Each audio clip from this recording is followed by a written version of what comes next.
बार बार एक ही तरह के ऑफेंस की वजह से कोई ऐसा खतरा न बन जाए कि आसिफ साहब बीसी डिक्लेयर हो जाएगा, खतरा महसूस कभी होता है आप लोगों को? बीसी डिक्लेयर क्यों होंगे? वो ना तो वो कोई रेपिस्ट है, ना कोई मर्डरर है, ना कोई रॉबरर है। उनके ऊपर किसी भी तरह का कोई हीनियस क्राइम की केसेस नहीं। पुरानी बेल कैंसिल हो गई थी और नई बेल सेशन से डिसमिस हो गई थी, तो हमें दोनों बेलों को लेकर हाई कोर्ट जाना था और हमने हाई कोर्ट से अप्रोच करा, जहां हाई कोर्ट में दिनेश कुमार शर्मा जी की कोर्ट ने हमें कल यानी 20 तारीख को दोनों केसेस में बेल दी। स्टेट ने हमारी जो है वो बेल पूरी बहस सुन के, जिसमें मैंने ही आर्ग्यू करा था पूरा मैटर, और उसमें 153A को हटा दिया था। सिर्फ 3 सेक्शन रह गए थे, 186, 353 और 341 से। इस बार आसिफ मोहम्मद खान साहब को बाहर आने में 70 दिन लग गए, तो मुझे बताइए आखिर मामला क्या था और इतनी देर क्यों लगी जमानत मिलने में इस बार? देखिए, ऐसा है कि इस बार जो केस रजिस्टर्ड हुआ था तो वो FIR नंबर 09/2023 था, जो कि केस जो था अंडर सेक्शन 186, 353, 341, 153A IPC में रजिस्टर्ड हुआ था। लेकिन उसके बाद जब हमने बेल मूव करी थी तो पहले हमने मजिस्ट्रेट कोर्ट में बेल मूव करी थी, और वो मजिस्ट्रेट ने हमारी जो है वो बेल पूरी बहस सुन के, जिसमें मैंने ही आर्ग्यू करा था पूरा मैटर, और उसमें 153A को हटा दिया था। सिर्फ 3 सेक्शन रह गए थे, 186, 353 और 341 से।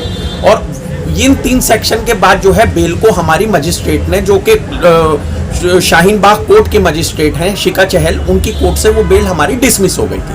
फिर हमने सेशन में बेल लगाई थी, लेकिन उसी बीच में जो हमारी इलेक्शन पीरियड के टाइम पे जो FIR हुई थी, जिसमें पहले इलेक्शन के टाइम पे आसिफ साहब जेल गए थे, वो 13 दिन के बाद उसमें बेल हुई थी। उस FIR का नंबर था 419/2022। उसकी कैंसिलेशन पुलिस ने जो है सेशंस कोर्ट में फाइल कर दी थी, क्योंकि उस टाइम जब बेल मिली थी इलेक्शन के बाद, तब कोर्ट ने एक कंडीशन रखी थी कि अगर सिमिलर कोई FIR रजिस्टर होती है तो वो उनके पास लिबर्टी है, वो कैंसिलेशन फाइल कर सकते हैं। तो वो बेल हमारी कैंसिल हो गई थी, इसलिए हमारे पास दोनों बेलों में, दोनों केसेस में हमें बेल लेनी थी। और हमारी फिर नए केस में जब हमने सेशन में बेल फाइल करी थी तो वो हमारी सेशन से भी डिसमिस हो गई थी। तो पुरानी बेल कैंसिल हो गई थी और नई बेल सेशन से डिसमिस हो गई थी, तो हमें दोनों बेलों को लेकर हाई कोर्ट जाना था और हमने हाई कोर्ट से अप्रोच करा, जहां हाई कोर्ट में दिनेश कुमार शर्मा जी की कोर्ट ने हमें कल यानी 20 तारीख को दोनों केसेस में बेल दे दी। आप वकील भी हैं, आसिफ मोहम्मद खान साहब के खास आदमी भी हैं, उनके जानने वाले भी हैं, उनकी टीम के हिस्सा भी हैं।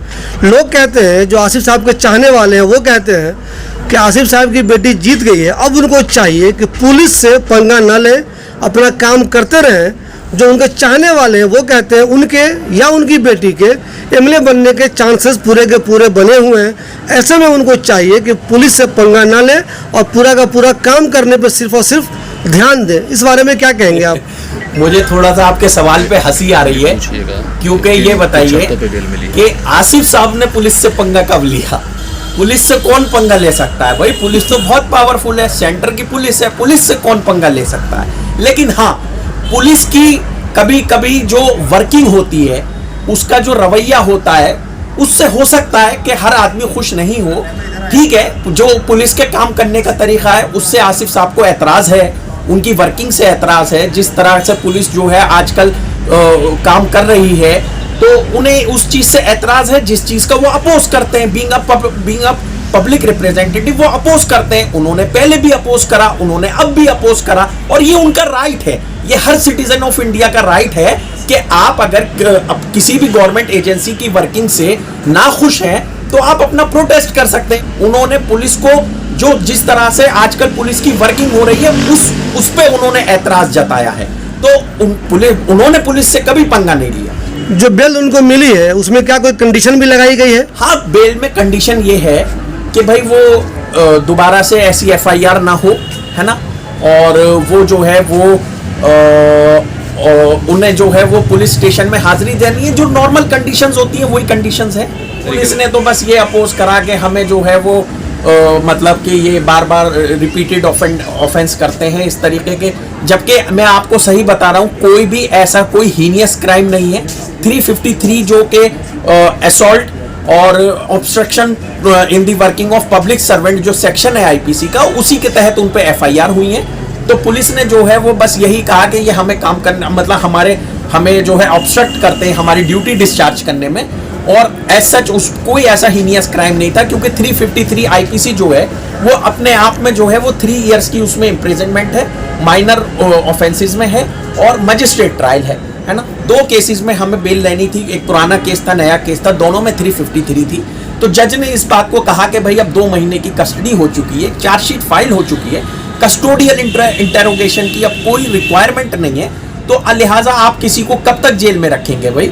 और ये इन केसेस में जो 353 टाइप के केसेस हैं जिनमें मैक्सिमम पनिशमेंट जो है 3 इयर्स है, उसमें आप 2 महीने 3 महीने अगर किसी को कन्फाइन कर रहे हैं बिहाइंड दी बार्स, तो ये एक लंबा पीरियड कंसीडर करा जाता है। उन्हें दोनों केसेस में 50-50 हजार रुपए की श्योरिटी पे विद 1 श्योरिटी बेल ग्रांट करी।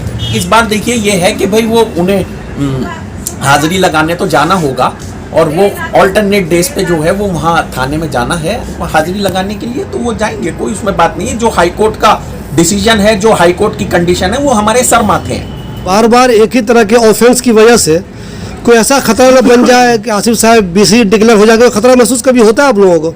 देखिए मैं आपको बताऊं, बीसी डिक्लेयर क्यों होंगे वो? ना तो वो कोई रेपिस्ट है, ना कोई मर्डरर है, ना कोई रॉबरर है, उनके ऊपर किसी भी तरह का कोई हीनियस क्राइम के केसेस नहीं है। उनके ऊपर 353A सरकारी अफसर को रोकना, उसके काम में बाधा डालने का, क्योंकि आप लोगों को पता है गवर्नमेंट एजेंसीज कभी कभी उस तरीके से काम नहीं कर पाती या उस तरीके से एक्शन नहीं ले पाती जिस तरीके से आम पब्लिक चाहती है। वो उसी चीज को उनको रियलाइज कराना चाहते हैं, और उनके बीसी बनाने का कोई ऐसा सवाल नहीं है। और बीसी क्यों बनेंगे भाई? आप उनका रिकॉर्ड देख लीजिए, आज तक कोई भी हीनियस क्राइम जो है वो उनके उस पर नहीं है।